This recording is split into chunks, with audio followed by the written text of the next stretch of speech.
So the Dewana Bonner situation is the funniest thing I've ever seen in sports. Like, there's not one person who is a sports fan. And I don't mean a WNBA fan, because I don't believe WNBA fans are sports fans. I believe that they are, they're pretending to be sports fans. Like, you've never heard, how many NBA fans do you hear say they're a fan of the NBA? And if you ask what team, they say, no, I'm a fan of the NBA. Not like, that aren't American. Sorry, no, not really that. Like, it's an American thing being like, I'm a Premier League fan as opposed to a Bundesliga fan, but they don't really have a team. Or I've heard people say, it's like, oh, my favorite team is Man City, but I like Arsenal, but I like Manchester United as well. And it's like, if you say that.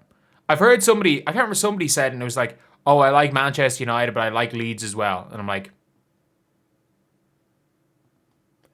I feel bad for saying the name Manchester United.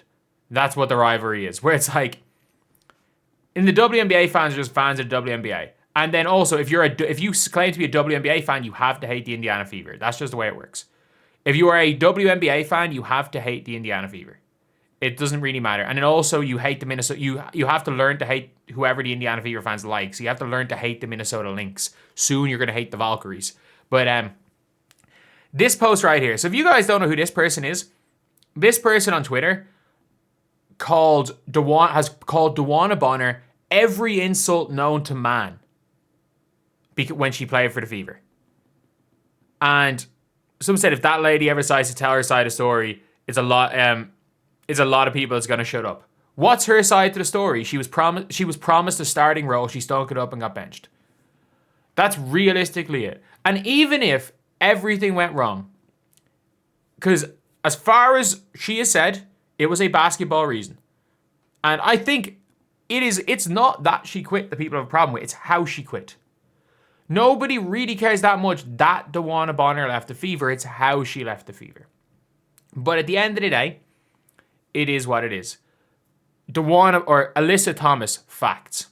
Alyssa Thomas, by the way, Alyssa Thomas is one of those people, if you've ever seen anything with Alyssa Thomas, she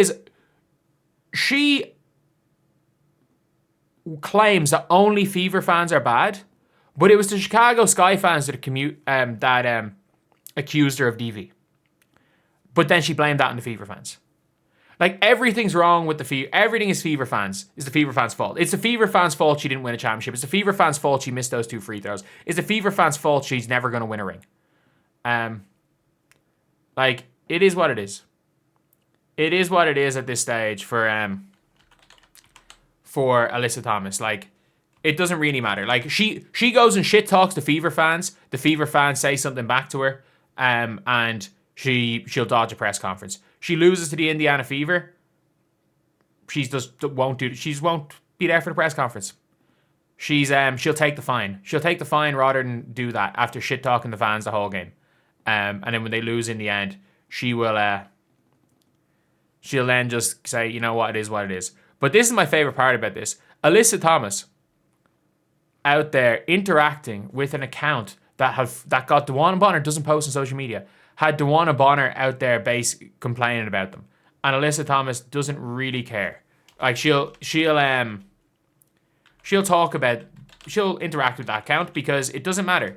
And I've always said that, and it's like, the WNBA players, as long as you take an anti-Fever stance, you can have credentialed media. You can hurl racial insults at Caitlin Clark and still keep your credentials.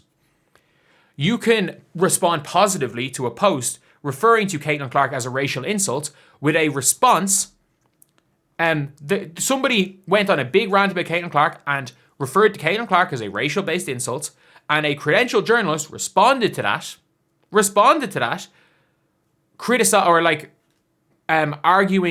agreeing with their point against Caitlin Clark. Caitlin Clark's name was never mentioned.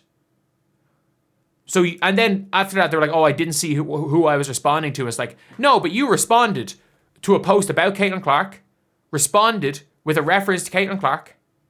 You responded about Caitlin Clark to a post that didn't mention Caitlin Clark, but referenced her as a racial insult towards white people. Like, they don't care. Like, these people don't care. They actually don't care. You replied to the person who harassed your wife. Yeah, but she's actually a Fever fan. But that's the thing. The same people that are now pro Alyssa Thomas and pro DeWanna Bonner were calling her the last 4 letters of the animal raccoon. Were calling her every name under the sun when she broke the record. And by the way, we will never forget that Alyssa Thomas, DeWanna Bonner was so happy to have broken the record, and a random fan on Twitter made up that they were at the game. They made it up. They weren't at the game, just made up that they were at the game and said something happened. And her wife, who was at the game, that overshadowed one of her wife's biggest career achievements. And she then said, I believe it happened. No player said it happened. No player said it happened. It was a random person on Twitter. She said she believed the random person on Twitter that the entire crowd were chanting racist stuff at Angel Reese. Like, I don't think, whatever about Dejanay, there is no player in this league I dislike more than Alyssa Thomas. I absolutely, and I'll take my block here. I'll take the inevitable Twitter block because these players are chronically online. You can't buy that, nor can you win it on Twitter. I'll take my block, these players being chronically online. It's ridiculous. It's absolutely ridiculous. Please tell, time's passed. If it turns out, by the way, that the Fever did something shady, which, let's be real, this is the WNBA. There's no secrets. We were hearing about what was happening with Dana Evans in the Sky while she was playing for the Sky.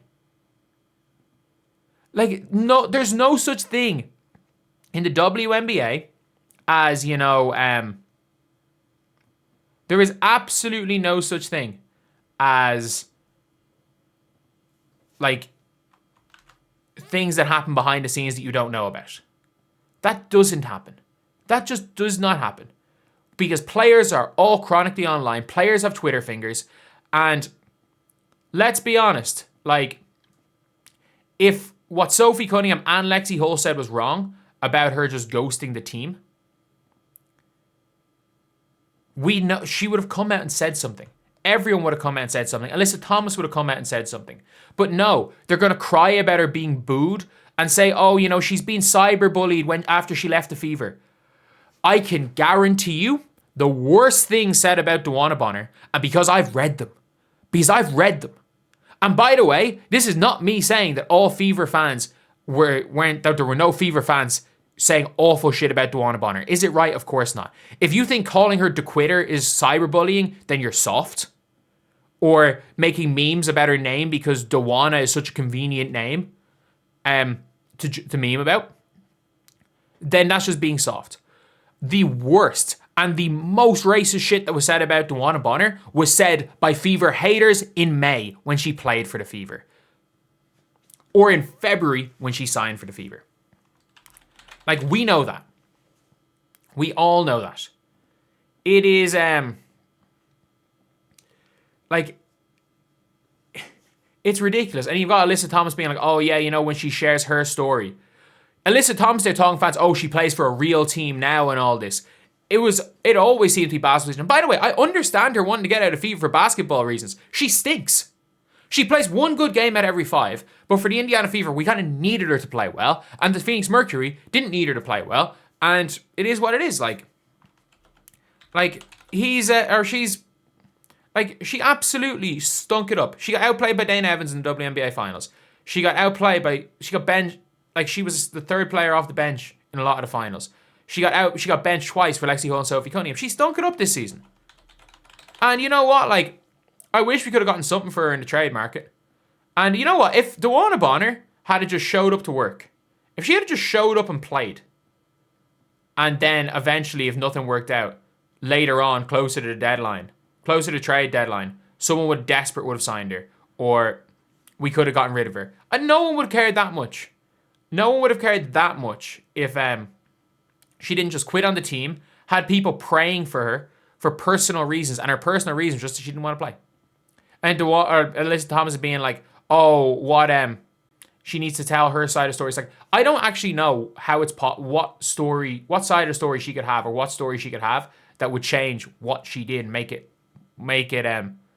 more correct. And it's only WNBA fans that have never seen any sport before that think it's okay. and the fans aren't allowed to be pissed off at a player quitting on their team. Man, Luis Figo can't even set foot in Barcelona anymore. Like, there are players like Tyler Adams plays for Bournemouth. He gets booed every time he touches the ball against Leeds. He hasn't played for Leeds since 2023. And did he quit on the team? No. A team signed his release clause, but because he was part of what we deemed as like a crew that wanted to jump ship after being relegated and want to stay, he gets booed. It's sports. It is what it is. But none of these players, all these old WNBA, I don't want any of them. I don't want any player over the age of like 32 that doesn't really want to come to the Fever. Like, if you're old WNBA, if you're too close to these old WNBA teams, you're in a relationship with someone on another team, I don't want you in the Fever. And that's nothing to do with that. I don't give a damn the players have relationships with each other. It's us against the fucking world. And it can't be us against the world with connections to other teams like this, because this shit's going to happen. Anyway, I'll see you guys.